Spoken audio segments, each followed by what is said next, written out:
Hi there.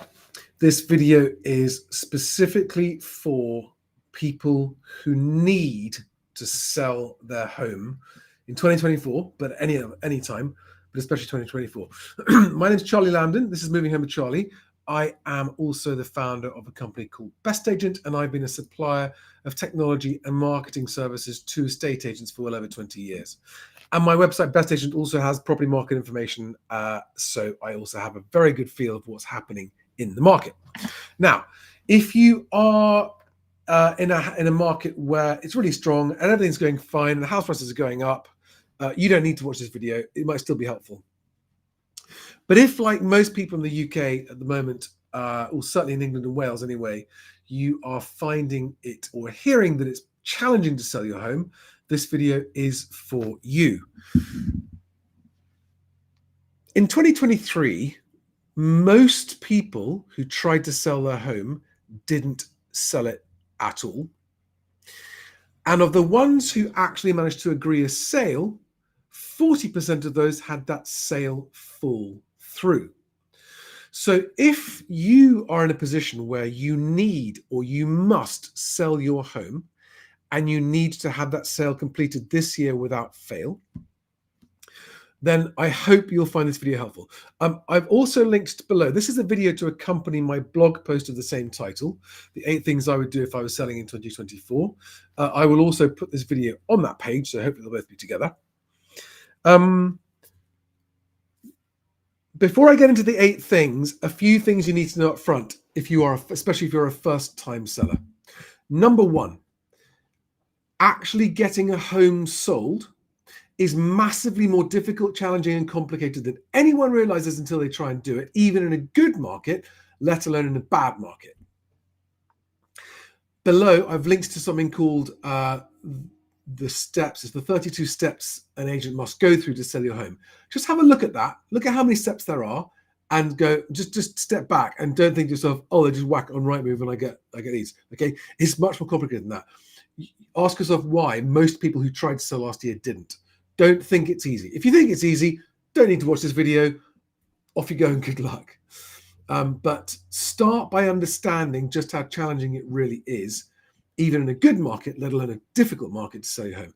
Number 1, because then you won't make the mistake of just picking a cheap agent, which is a terrible idea. The other thing before you do this is if you are selling to buy, and if you must move because of a job relocation, something like that, and it's going to involve borrowing, then actually the first person you need to talk to before anyone else is your mortgage broker, your mortgage provider or your mortgage broker. And if you haven't got an independent whole of market mortgage broker, find one that you like and trust, and find out what your position is as far as financially before you start your move, if you are also buying. If you're just selling, not so important. Now,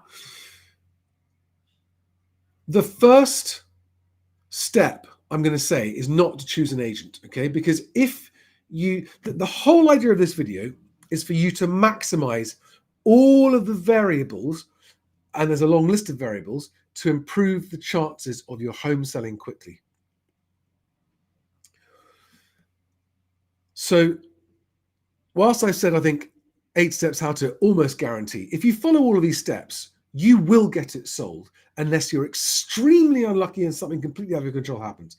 But if you follow these steps, it's effectively avoiding all of the common mistakes that sellers make. I am not going to tell you who to choose in this video. This is completely impartial advice to a seller. I'm not going to tell you what price to sell your property at either. If I get this video right and explain it properly, you'll understand that the market will determine the price of your home, and therefore you must come to the market as prepared as possible to improve the chances of you getting whatever buyers are there available for a home like yours. So step number 1, which might surprise some of you, is that you need to choose your conveyancer first. Yes, choose your conveyancer before you choose your agent. You'll see why in a minute. But the first reason for doing this is that when you start talking to agents, you need to say to those agents, I am coming to the market contract ready. I am coming to the market contract ready. And to be contract ready, you have to have your conveyancer already instructed. You need to have gone through all of the anti-money laundering regulations and identity verification and all of that stuff with your conveyancer. And your conveyancer is the one that actually prepares the sale pack. It's almost as if you were doing it to go into an auction. Okay, you're coming to the market contract ready, and by doing that, you're going to massively improve your chances of finding a better agent and on better terms as well. Okay, so that's why you must choose your conveyancer first. Now, choosing your conveyancer as a seller is arguably almost as important as your choice of agent. Not quite, but almost. And you might say, well, hang on, Charlie, when my agent recommended a conveyancer to me, a really good one will recommend a really good conveyancer to you. But unfortunately, most, especially corporate agents, will recommend you their panel conveyancers, and there's no guarantee of how good or bad they might be. It's all about how much they pay the agent for that. So by choosing your conveyancer before you choose your agent, you're in control of that choice, and you're choosing one for the right reasons, not because someone else is getting a big commission from referring them to you. Don't go for cheap conveyancers. Okay, I could elaborate on that. I'm not going to. Don't go for cheap conveyancers. It is a false economy. You need a real professional who really knows what they're doing, who will help you if things get difficult, and who has a higher chance of getting your transaction completed more quickly. Okay, so that's step number one. Pick your conveyancer first. And if you haven't got one, you can't find one, you get stuck on a conveyancer, I work with one firm of conveyancers. They're amazing. They're linked to below as well. Pop your details in if you want to talk to those guys. But I'm not recommending my guys to you. I'm saying go out and choose your own first. But if you get stuck, then my guys are there as a backup, and they are outstanding. Okay. Step number two, start talking to agents, but do not yet instruct an agent, but start talking to them.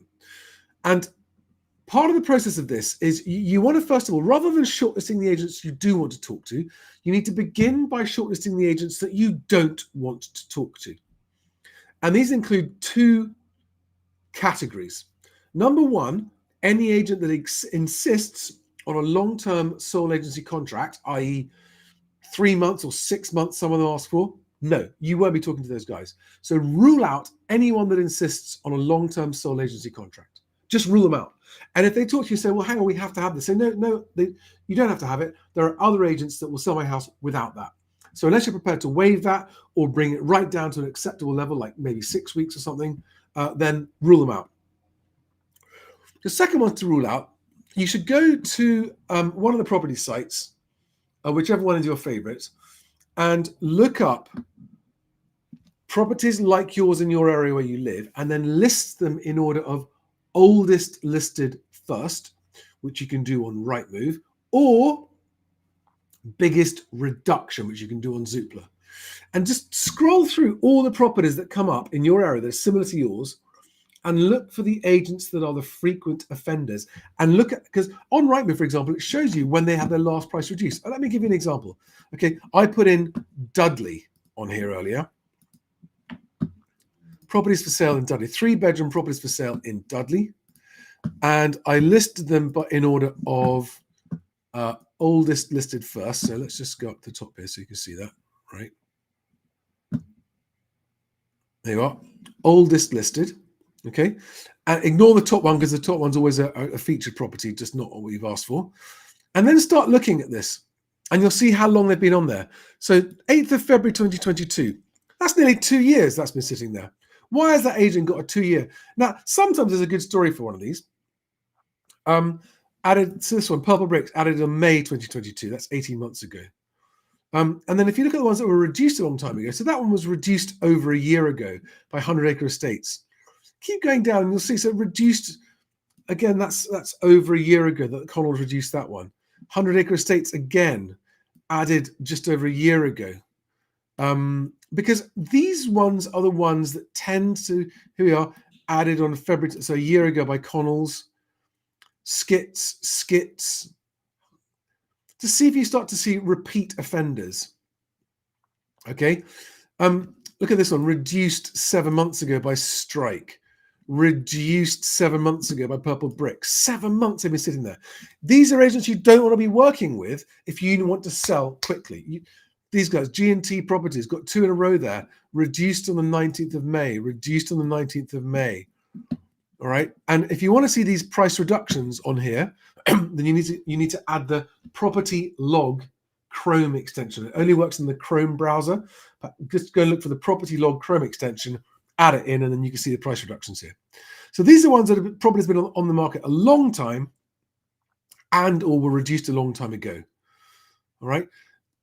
So, I mean, like there, skits, the name skits keeps coming up. I'm not saying rule them out completely. They might have a reason for all this, but I would have a good look, all right? Get to know the ones that are the worst offenders at overvaluing, because overvaluing is your biggest enemy when it comes to selling your house. So start talking to agents and talk to as many agents as you can. And I really mean talk to them. Don't bother like emailing in or filling out forms online. Ring their office. Were you impressed with how they answered the phone? Okay, because you'll notice a big difference if you ring around. And when you say, hello, I've got a house in your area that I need to sell, how quickly do they react to that? Do they react professionally, and do you get to talk to the same right person straight away? Or do they fob you off with, oh yeah, so-and-so, I'll get them to call you back, I'll take your number. How professionally did they handle you, and how impressed would you be if you were a buyer calling that agent? Just start to think, which ones are the ones that really impressed you over the phone, okay? But start talking to agents and start to get a feel for agents that are selling properties like yours. That's part number 2. And so this is like the preamble. Step number 3. At the point at which you are ready to pick an agent and instruct them, maybe you've whittled it down to the ones you like the most that you're going to invite round to talk to see the house, then be ready to buy a property search pack. Now, your conveyancer might tell you don't need one, although they would advise not buying it till later. That you can say, that's fine, I want to get one straight away. Now, there are 2 reasons for doing this. If you've got any problems with your home, environmental problems, local authority search problems, tree preservation order problems, old weird church rules about properties in your village, whatever it might be, you need to know about those up front. The sooner you know about those problems, the sooner that you can fix those problems. So as a seller, if you want to sell, I would get your property search pack straight away. Not only to find out if there are any problems that you need to fix, but also because your agent is required under the Consumer Protection Against Unfair Trading Act, or the Consumer Protection Regulations 2008, they're required to market your property with all material information, and the property search pack will contain some material information in it, okay? And what you want to do is you want to purchase that back just before you're ready to put it on the market, okay? And when you have that search pack, I would have it with you, have the results of the search pack with you when you're talking to agents, and show it to them and say, what do you think about the results of my search pack? And you'll see some of them will just scratch their head and they won't have a clue, because they're just a lister, or they're just they don't really know what they're talking about. And the ones who do know what they're talking about will clearly come out and say, okay, that's a problem, we can fix that problem. And you'll straight away start to tell a difference between agents that know their shit and agents who don't, and they're just bullshitting their way through the process. All right. So buy a property search pack. Now, you can do that with your conveyancer, and normally that's the way it's done. And say to your conveyancer, I want a search pack bought. And they might say, look, we don't do it till later because we want to wait for the lender to do the survey. You say, no, I want a search pack at the beginning. And if you don't want to give me one, I'll go with another conveyancer, right? Don't let them read the riot act to you. You're in charge, you're the client, you get to decide. And you can buy your search pack. They might say you don't need one, the buyer has to get it. And that's true, you don't need to have one. But I'm advising you what to do if you want to sell your property and be ahead of everyone else selling their property. I would buy a search pack, all right? So that's point number 3. Where can you get search packs? There's actually only the Property Searchers Direct, who are the company that I work with, are the only ones that I know that go direct to consumer. You can get one on my website, mxwc.co.uk, but get one through your conveyancer if that's what they're happy to do. Just ask them to make sure that they get one when you want it. Okay. Number 4, arguably the most critical step is picking the agent themselves. Now, by this stage, should be a few weeks into the process. You've got your solicitors have got your search contract ready, which is lots of paperwork. You've got your property search pack to give the estate agent all the information. And when you pick the one you want to work with, you should find them tripping over themselves to sell your house, because you have demonstrated how serious you are as a seller. You are committed to selling. And in many instances, that will lead to a lower fee from the agent, because they can see that you're committed. And you're also going to be realistic on price. We're going to come on to price in a minute. So number 4 is picking the agent. Number 5, which kind of overlaps with number 4, is picking the launch marketing price. Please listen very carefully. Do not ask your agent how much they think your home is worth. It is a red herring, distraction, pointless question, because you will only get a guess from them, and they will feel pressured to put a high number on that, because they'll be worried that if they don't, you might go with another agent. Don't ask your agent what you think your home is worth. It's not a relevant question to ask in your selection of agents. I know some of you might be thinking, what, Charlie, that's crazy. They are guessing. They don't know what your home will get. Even an RICS qualified registered valuer is also guessing at the value of your home, but they're just a qualified guess with a higher degree of accuracy. If you actually really want to know what your home is worth, pay a qualified registered lender to do it and get what's called a red book valuation, which has got no, they're not motivated by anything else. But if you ask your agent what it's worth, you are going to get too high a number, even from a good agent, because they have this innate fear that you will just go to someone else who gives a higher valuation. So don't ask her it. And if you do end up with that conversation, then know this: most, if not all, agents will knowingly overstate that figure out of fear of losing your business to another agent. So just don't sell it. Right? Don't. By the way, I've done a video called Home Seller Secretly Films 11 Estate Agents. A real seller selling a real home. Watch that video if you haven't seen it, and you'll see what I mean about, the way they pluck numbers out of the air. And the agent that ended up selling it for a higher price than anything valued at didn't put a value on it. Because the market will determine what your house can sell for, provided your agent knows how to market your property best. Okay. And so number 5, the launch marketing price, by the way, it's not a valuation. It's not an asking price. It is the marketing price that you're going to launch at, that will be carefully worked out by your agent and you, but your agent if they're very good. And it's calibrated to get the maximum amount of interest right out of the gates. As Rightmove says, if you have to lower your asking price after you've launched it, you immediately have a 60% lower chance of selling your property at all. Okay? Don't make the classic schoolboy rookie mistake of, oh, we'll just test it at a higher price, and if we don't get any bites, we'll lower it after. Because when you do that, you remember what it's like to be a buyer, right? You see people lowering their price, you think, what's wrong with it? Don't be that seller. Let everyone else be the seller. Don't you be that seller.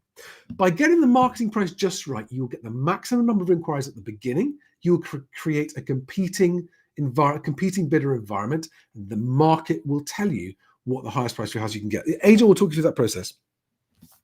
And ask your agent what their particular strategy is for getting you competing buyers. If they don't have an answer, sling them out of the house straight away. If they don't have a coherent, confident strategy that explains how, even in a difficult falling market, they are going to get you competing buyers, you do not have the right agent. That's number 5. Number 6, and again, defer to your agent's wisdom and experience on this, but tidy your house to within an inch of its life before you do the photographs and prepare the marketing stuff, okay? Tidy it, tart it up, paint it, declutter it, go to the tip.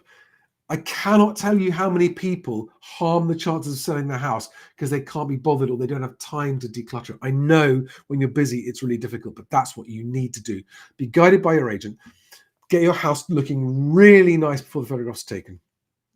Okay, and also look into seeing whether or not there's an easy opportunity to upgrade your EPC rating. If you can go from a D to a C with a small improvement, like changing all the light bulbs, massively worthwhile doing that.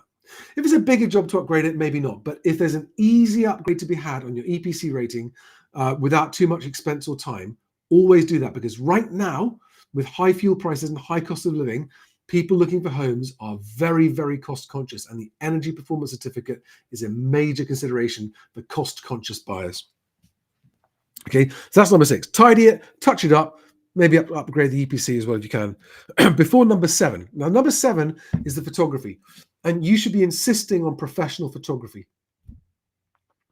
from your agent. The agent may ask you to contribute to the cost or cover the cost of that. That's not unreasonable. Maybe they'll include it in their fee. That's up to you and the agent to discuss. But get professional photography. I could talk to you for 20 minutes about why you will sell your home faster for a higher price with professional photography than if you don't. As someone who used to 20 years ago, got into this business, providing estate agents in London and Sydney, Australia, with professional photography and floor plan services, trust me when I say you need professional photography, because the click-through rates on Rightmove for properties that have professional photography are way higher than the others that just go snap, snap, snap with a cluttered house and put them up there and then wonder why they don't get any inquiries. So professional photography, floor plans, of course, goes without saying. And some agents might be offering you something like a drone video. These are nice, they're wonderful, they're nice to have, but they're not essential. They don't make a big difference, but they're very flattering. It's fun to have it. Sometimes it will help sell a house if there's a particularly great view from it or there's a particularly great location, but not always. And number 8.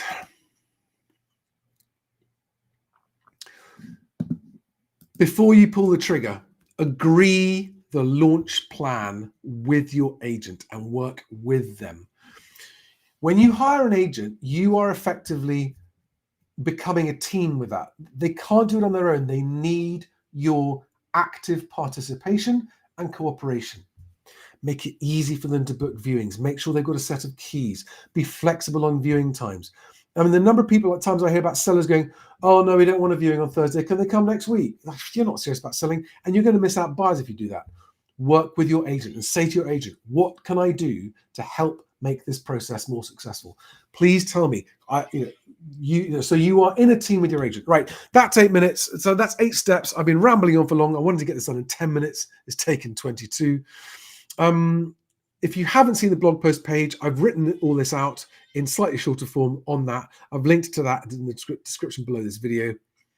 You can also talk to my conveyancers in the link below. You can buy a property search pack on my website as well, the link below the video.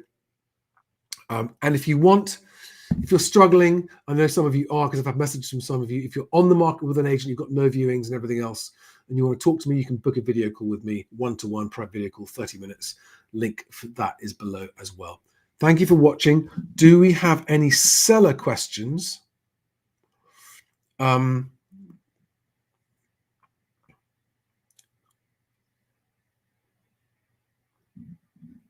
Otherwise, I'm going to see you on the next video. Thanks for watching, guys. And please share this video with your friends who are selling a house. Thanks, guys. Bye-bye.